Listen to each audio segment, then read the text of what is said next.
Bonjour à toutes et à tous, c'est les amis sur 25 et aujourd'hui on continue l'arc Ninjago sur On en parle et aujourd'hui nous allons parler du film Ninjago qui est sorti bien après Ninjago Decoded et avant la saison 8.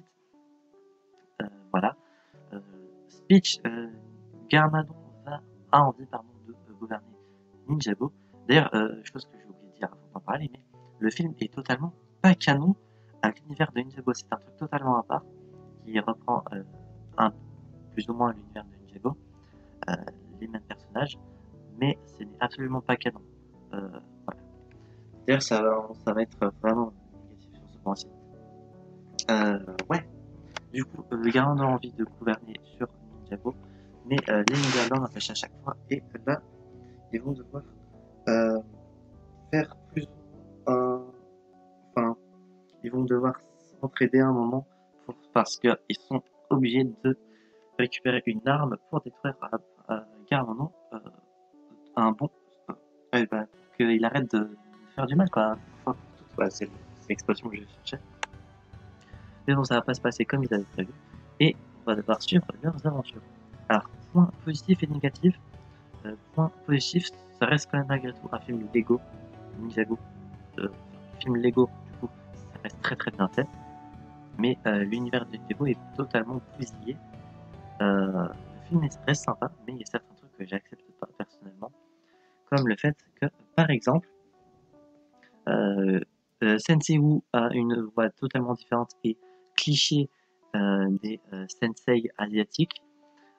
Cole n'a pas du tout la même voix et la même, la même, la même personnalité, c'est le mot que je cherchais. Il a une voix un peu plus mec chill qui écoute de la musique plus ou moins tout le temps et qui un peu s'en fout. Pas s'en fout, mais ouais, il prend pas les choses au sérieux. Alors que Cole, au contraire, c'est quelqu'un qui prend les choses assez au sérieux. Les personnalités des autres personnages, donc Kai, Jay, etc., sont poussées vraiment à l'extrême. Jay, c'est vraiment, il flippe vraiment de beaucoup de choses. Kai, Kai en soi, c'est celui que j'ai trouvé qui changeait pas trop par rapport à la série. Zane, c'est vraiment le cliché du robot qui cache le fait qu'il est humain et du coup il dit des trucs humains pour paraître humain, mais en fait, ça n'est pas un. Donc, ouais, bah, fou, j'ai envie de dire. Sinon, Nia, euh, Nia, je crois, bah, c'est comme Kai, ça. Pas grand chose change. Euh, Sinon, c'est totalement pas canon, donc rien que pour ça, je suis un peu dégoûté, vu que les designs de Ninjago ont évolué par rapport au film. Je pensais que c'était canon, bah, du coup, pas du tout. Ce qui fait que je suis un peu déçu par rapport à ça. Sinon, l'humour a vraiment à chier à certains moments, comme bah, le charisme par exemple de Garanon qui est bousillé. À un moment, il envoie insulter un de ses généraux avec une lettre du coup pour son frère Wu.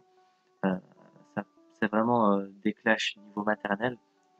Euh, Ça parle de bah, tu pues des fesses, tu es nul comme des fesses ou des trucs du genre, donc c'est vraiment éclaté au sol. Le charisme du personnage est littéralement envoyé aux toilettes, hein, si on peut rester euh, dans le même vocabulaire. Euh, les ninjas sont, sont éclatés au sol en termes de capacité ninja.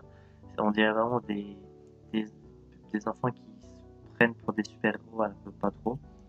Euh, Sinon, la mère de Lloyd, qui est totalement différente, c'est un totalement nouveau personnage.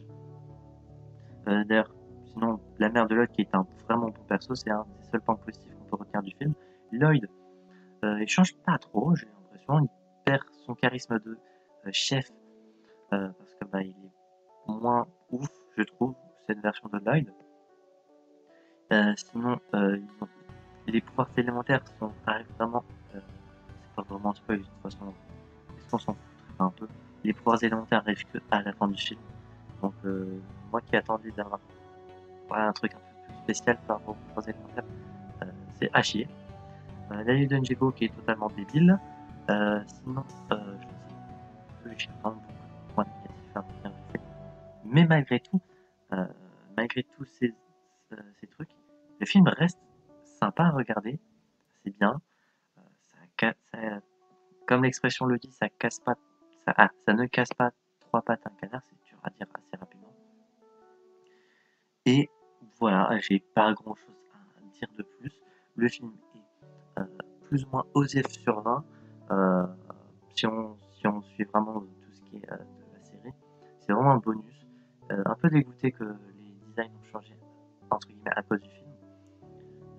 Mais bon, les nouveaux designs sont vraiment sympas, mais à ce moment-là, à ma première visualisation de Ninjago quand j'étais plus jeune, je préférais les anciens designs.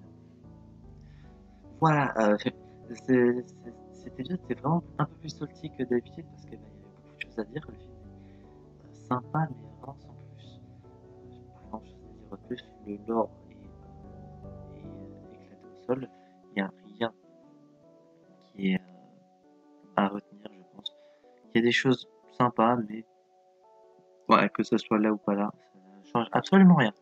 La note sur 10, malgré tout ça, ça va être, je pense, j'ai vraiment hésité entre 5, 5,5 et 5 sur 10.